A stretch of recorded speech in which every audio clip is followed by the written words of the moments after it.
Live Fit Podcast, episode 102, with Jay Kim from Hacky Finish.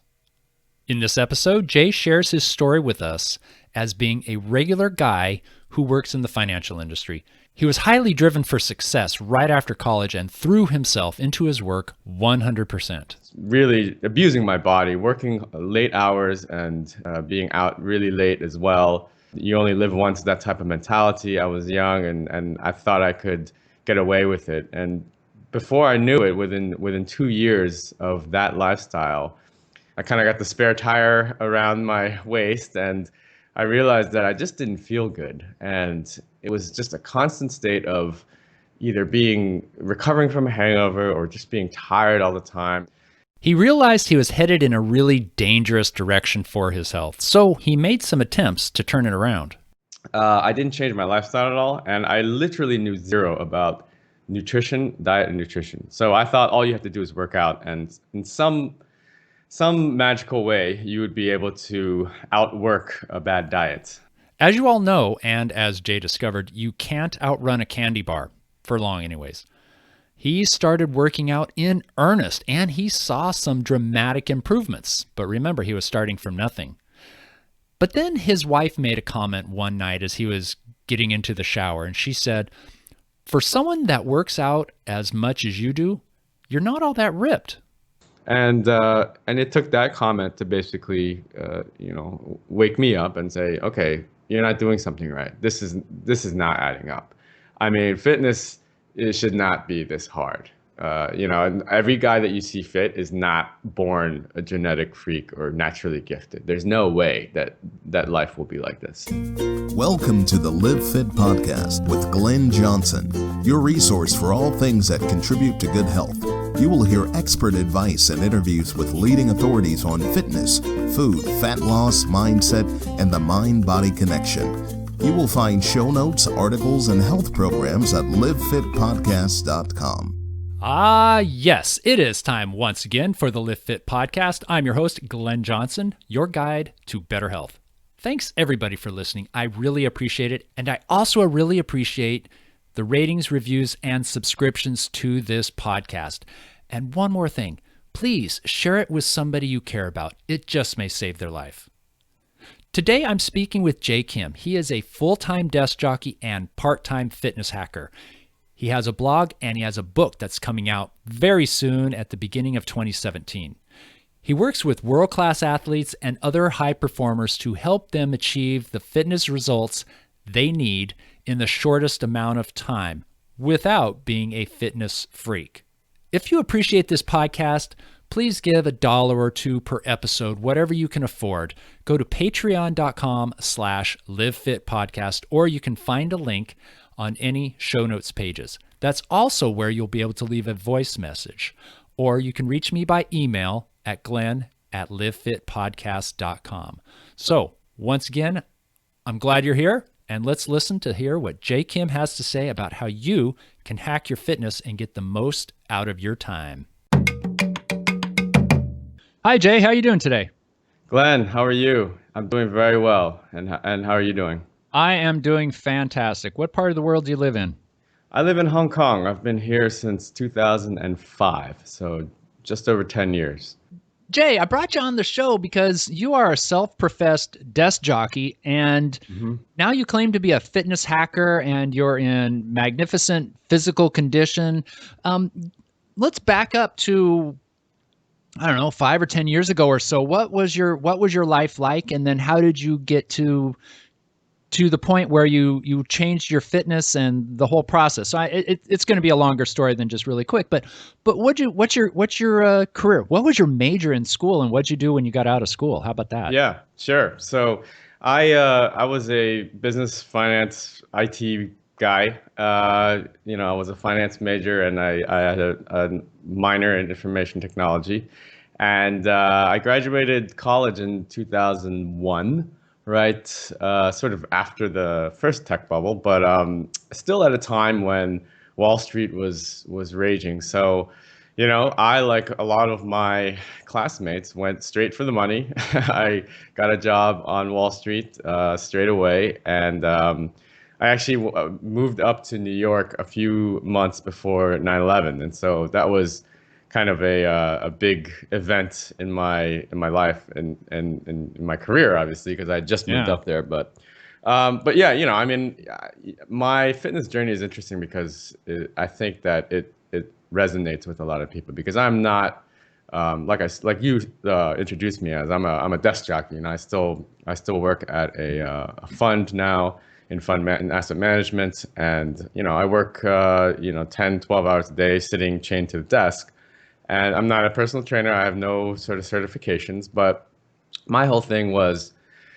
really just trying to figure out my own personal struggle, and then trying to help other people who I see struggling along the way, and making some of the same mistakes that I had, and falling for some of the same traps and lies that the fitness industry proliferates. So, I moved up to New York. I was working at Wall Street. I was a young brash young kid that thought, I could own the world and was going out all the time, uh, you know, really abusing my body, working late hours and being out really late as well. You only live once, that type of mentality. I was young and I thought I could get away with it. And before I knew it, within 2 years of that lifestyle, I kind of got the spare tire around my waist, and I realized that I just didn't feel good. And it was just a constant state of either being recovering from a hangover or just being tired all the time. And then at the time, this was 2001 to 2003, fitness was still, it definitely wasn't as mainstream as it is now. I think there's a lot of, I think fitness is actually quite in right now, which is I'm happy to see. But back then it was just starting off, and people would go to the gym, but it was one of these things where it was almost cool to have a gym bag at work, and it was just part of your routine. Oh yeah, I'm gonna hit the gym, and then let's meet up for happy hour afterwards, right? So it Right. was it was it was kind of it was more for show than anything else, and so I started my fitness journey like many people do, and that was by picking up a muscle and fitness magazine or a men's health magazine, and skimming through the articles, and basically cherry picking some workouts and going to the gym, and thinking that that was all I needed to do. And I basically did that for about 4 years. Now, at the same time, I spent a year abroad. My company sent me over to Japan for an assignment. And at that time, I realized, okay, in order for me to make time for the gym, I have to do it first thing in the morning. So I made a commitment to start working out in the morning. So that was a good thing. But I didn't change my lifestyle at all. And I literally knew zero about nutrition, diet, and nutrition. So I thought all you have to do is work out. And in some magical way, you would be able to outwork a bad diet. So I continued this struggle, so to speak, for the next 4 years or so. In the meantime, I moved to Hong Kong, got a new job at another investment bank, and the same thing, more of the same. I was still working out, but at the time, my career was more important to me than anything else. So my career required me to do a lot of entertaining with clients and being out doing the late nights. And yeah, back then I thought that you had to drink when you were going out for work because, clients would look down on you if you didn't drink and you weren't the last one at the bar buying, picking up the tab and whatnot. So fitness was definitely not a priority for me. And Right. the first sort of, sort of seed that was planted was when my older brother came out to visit me, and he's quite a fit guy, and he's also genetically has a faster metabolism. He's leaner, just overall. So he was gifted with a better hand, so to speak. And he came out and we were working out in the gym, and I was carrying quite a bit of body fat, but I didn't do any cardio or anything like that. I was just lifting and continuing my unhealthy lifestyle. And he basically called me out in the gym, and he said, you really need to take a look at your lifestyle. It's really unhealthy. You're going out 4 or 5 times a week under the guise of client entertainment, and you're really just abusing your body. And this is, now you might be able to get away with it now, but in the long run, it's going to take its toll. And of course, we got in a tiff, and I was really upset. I was like, "You have no idea how demanding my job is. You don't understand. I'll worry about it later. Let me make my money first, and then, in 10 years' time, I can hire a personal trainer and I can get fit then." That was my mentality, which is Yeah, all I've wrong. I've seen the other end of that before too. Oh, really? In what regard? Well, the person 10 years later who's trying to bring their body back to what it was when they were 20, but they've been abusing it for 10 to 20 years, it doesn't come back. Not Right. not not very well. You can improve it, absolutely, but it doesn't come back all the way it was. Right, right. And that makes sense. I mean, for as miraculous as the human body is, there it does have its limits. Oh yeah. So, so basically, in 2008, the company I was working for, it went under basically because of the financial crisis, and so the company doesn't exist anymore. And that was a time I was out of a job, and I didn't have the excuse anymore of, well, I have to work. So it was a day of reckoning for me, and I basically said, for the next 3 months, I'm going to get my life back together. I'm going to get my fitness back because it got to the point where I looked at myself in the mirror and I had a gut and I just really wasn't happy with the way I looked. So I took 3 months and I basically was working out every day, and I actually started reading and researching about diet and nutrition, which I knew zero about. So I was still of the mentality that a salad with dressing was healthier than a burger, even though it might actually have more calories because of the dressing. I was literally a newbie at diet and nutrition. So I spent the summer educating myself, reading, trying to really just break down some of the preconceived sort of ideas and notions in my head that, and these sort of things, they get planted in you from a very early age, and maybe not even on purpose, but by your parents, and there's some powerful sort of scripts that get written into your mind. So an example, Glenn, is my parents. My parents are first generation immigrants from Korea into the U.S. and my father grew up during a very difficult time during the Korean War, and so he grew up hungry, and so he used to tell me, Jay, you're not going to leave the table until you finish your plate. And he would Right. say, you guys don't know what it feels like to grow up hungry, blah, blah, blah, or whatever. There's people in South America starving, or Africa, or whatever excuse it is. But they used to make me always finish my plate. And so even to this day, I have this very strong urge when I'm out eating to finish all the food on the table, because I thought that I've been growing up to think that that's the right thing to do. Yeah, I was a member of the Clean Plate Club for a long time too. I had two grandmothers that were from Depression era, Right. and waste not, want not type thing. So it's ingrained in a lot of us, and I'm trying to break that habit now and say it's okay to waste food, because I'd rather waste it in the trash can than waste it on my waist. That's right. And that's a very difficult one, because I think a lot of people, they don't know that this script exists in their head, but it's a very powerful one. And until you realize that that's going on in your head, you have no chance of sort of attacking it, right? Breaking it down. So Yeah. so yeah, I mean, 2008, I kind of got educated myself, and so that began my official fitness journey. Before that, it was just sort of wheel spinning. I call it like wheel spinning 1.0, and then I entered a sort of second stage of wheel spinning. So I weighed about 185 pounds at the time. I was probably 30% fat, body fat, and that summer I shed about 20 pounds. So I was down to 165. It was kind of Wow. like a new set point, and I was happy. But I was working out like crazy. I was working out 2 times a day, doing definitely an hour of weight training and an hour to 90 minutes of cardio. So it was Holy hardcore. cow. It Yeah, was that's it was dedication. like, yeah, it was like, okay, I'm gonna shed this no matter what. So it was just grit and determination to do so. So but despite it all, so I had read a book by kind of a natural bodybuilder, health and fitness author. His name is Tom Venuto, and he wrote a book called Burn the Fat, Feed the Muscle. And so that was the book that I read. And his book was actually based on the bodybuilding sort of style of eating, which is 6 small meals a day. And so I was I became that guy at work.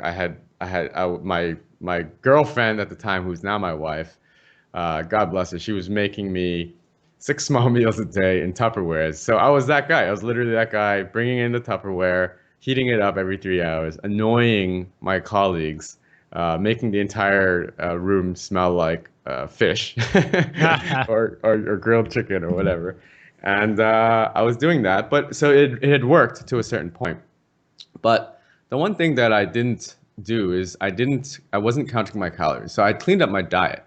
But the missing link, so to speak, was actually the most important, which is the law of energy balance. And Glenn, as you know, I mean, when you break it down into simple science, it is calories in, calories out. And I was not tracking how much I was eating. And I thought that for some reason, because I was doing so much exercise, I could outwork a bad diet.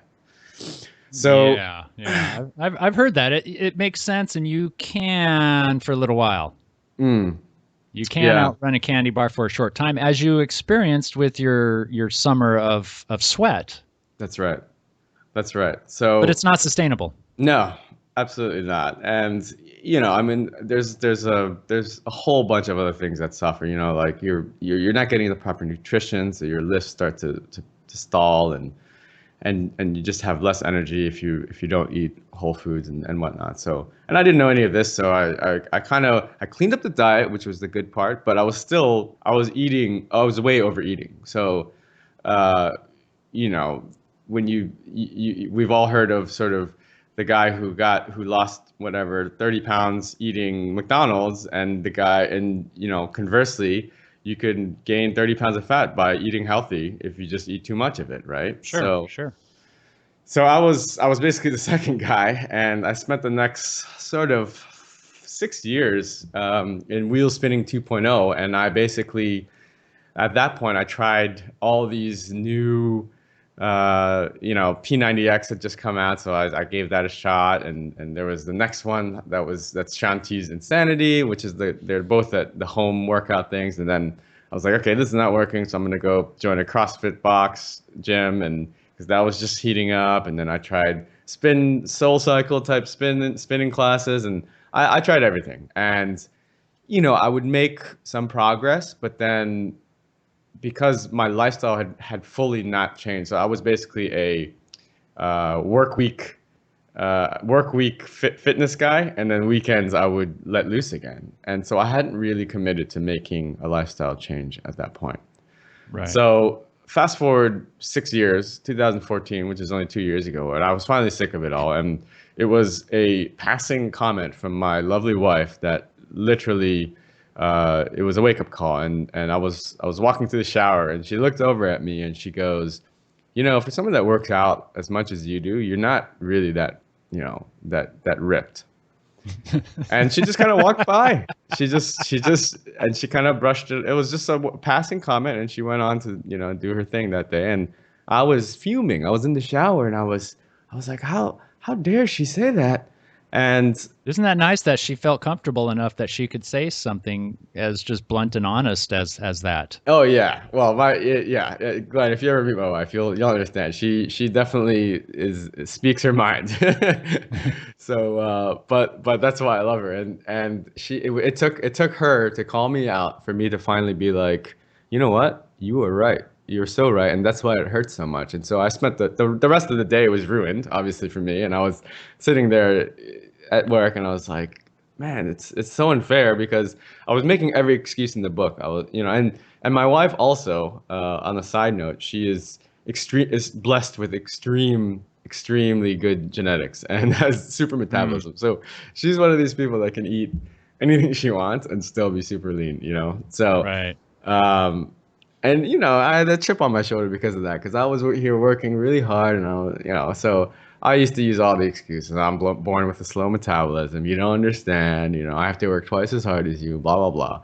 Right. And it took that comment to basically, wake me up and say, okay, you're not doing something right. This is not adding up. I mean, fitness, it should not be this hard. And every guy that you see fit is not born a genetic freak or naturally gifted. There's no way that life will be like this. So I took a second hard deep dive look at what I was doing, and I realized that it was my own laziness that prevented me the entire time from actually getting the physique that I wanted. And basically the single variable was on the nutrient side, and it was counting my calories and manipulating my macronutrient balance. And up until that point, I hadn't done everything. And so from that moment on, since that day that she made that comment, I was like, okay, enough's enough. So the first thing that I did was I basically quit alcohol until I made a commitment. I said, okay, I'm going to stop booze until I figure this thing out. And it was about 3 months. And that was the beginning of sort of my lifestyle shift. And I was, I don't need to drink as much anymore. And before it was normal. On the weekends, I would just go and have a few drinks. And now, fitness is definitely integral in my life. And after having deconstructed the barriers that prevented me from achieving the physique that I wanted, I finally realized that, I would look back and I see a lot of the same patterns that my friends and my colleagues are falling into. And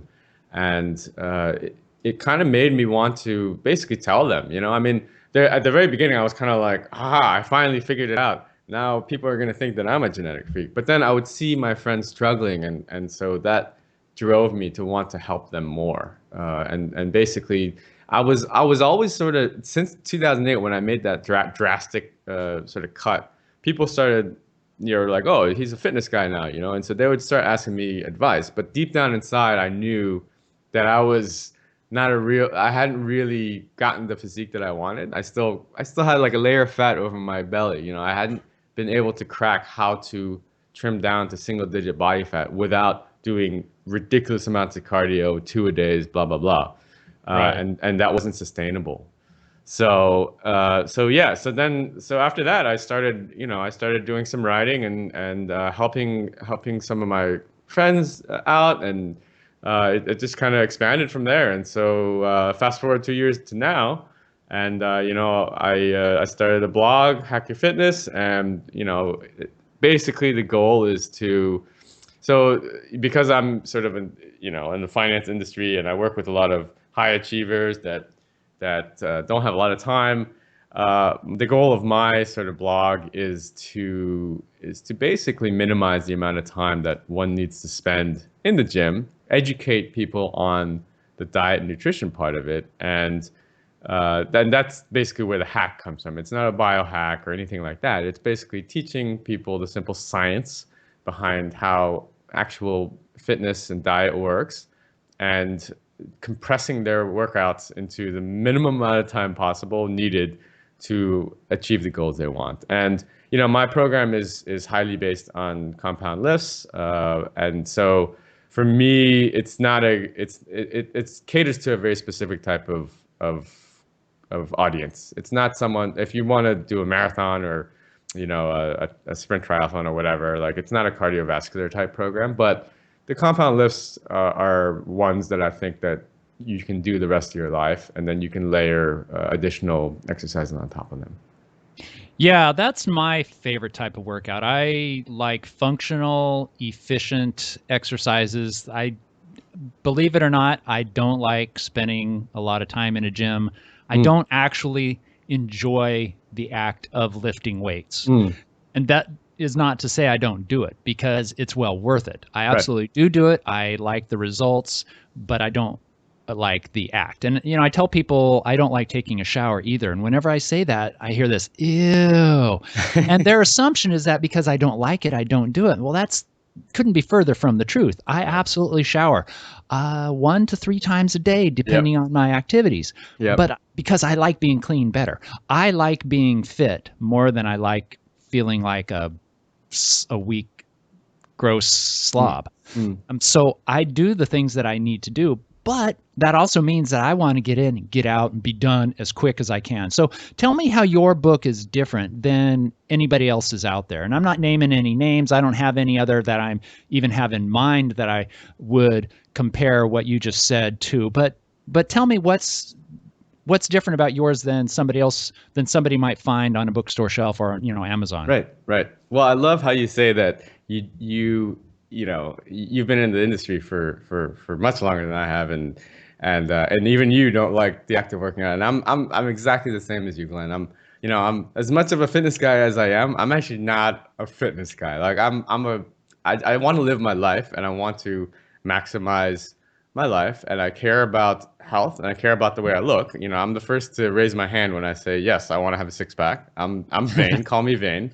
But I also want to streamline the process to get there. And it doesn't require doing excessive amounts of cardio. It doesn't require working out 2 a days. It just requires you to have the knowledge of how fitness works. And so that's what I tried to do in my book, which is also called Hacky Finish. It's going to be out probably Q1 next year. And it basically, the difference is, it is, like I said, it's targeting people that want to be fit, but they don't want fitness to consume their entire lives. For me, Nice. Fitness is exactly like you said. It's functional. I need to do it because after I work out, my mind is on fire. It's the number one productivity hack for my life, because the difference between how I feel when I work out and when I don't is massive. It's like night and day. With Right. the days that I work out, I'm so much more efficient. My mind is so much clearer. I'm so much more productive. And there is actually science behind that. There's a link. There's a direct link between physicality and cognitive function, which I'm sure you're well aware of as well. So Yep. my book basically tries to, and I want to basically, I tout it as the last fitness book you'll ever need to read, because I basically tried to compress within 150, 200 pages exactly.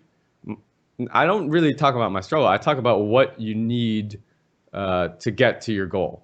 Okay, and so there's a little bit at the beginning where I kind of talk about my journey, but I really go into sort of the psychology behind fitness, and we talk about some of the things that we just mentioned, like the mental scripts and this sort of that.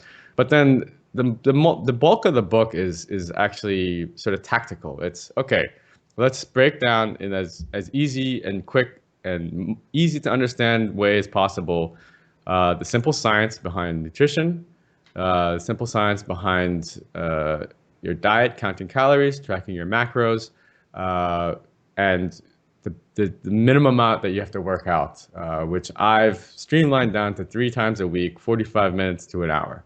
And so, I say diet is probably 85% of it.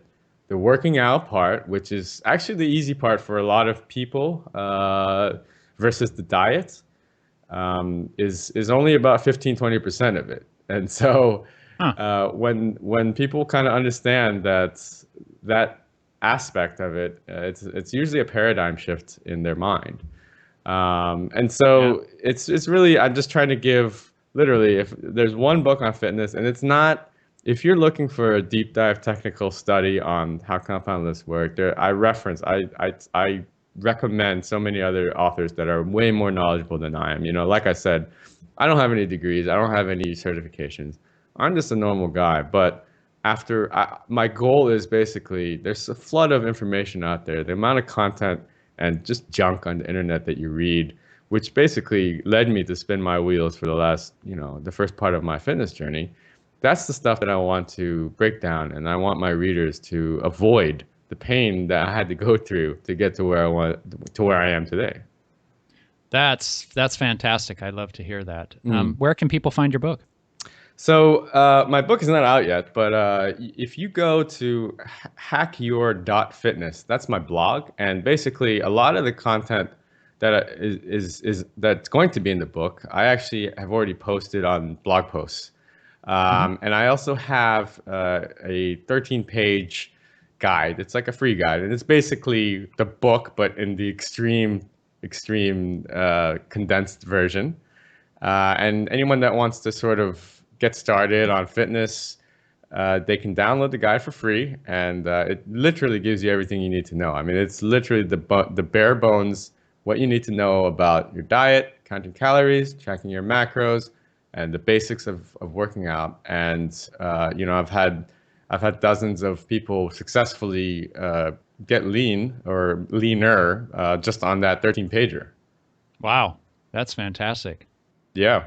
Well, Jay, it's been a pleasure. It's really enlightening and refreshing. Like, we mentioned some fitness people get really, really into fitness and they live and breathe fitness. And, I've been to these conferences where all these fitness people stand around and they just love to, do jumping jacks and push-ups and run in place and stuff. And, that's great for them. But most people are not like that. And they wouldn't work out if they didn't have to for their appearance or their health or both. Yes, exactly. But they appreciate the value of exercising the body. The body wants to exercise, and there's really no way around it. But you don't have to spend 2 hours a day in a gym 6 or 7 days a week. So I really appreciate that you've come up with a technique and a system, put it out on a blog and now a book that can really show people the bare bones of what they need and to hack their fitness. Yeah, awesome. Thanks for having me on, Glenn. I really had a good time today. Good. It's been my pleasure. People can find links and more information about this episode on livefitpodcast.com, and I wish you the best of luck. All right. Thanks. You too. All right. Take care, Jay. Thank you for listening to this episode of the Live Fit Podcast. Please subscribe and share with someone you care about. Read show notes, articles, resources, and learn more about our weight management programs at livefitpodcast.com. Once again, thanks for listening, and always remember to live fit.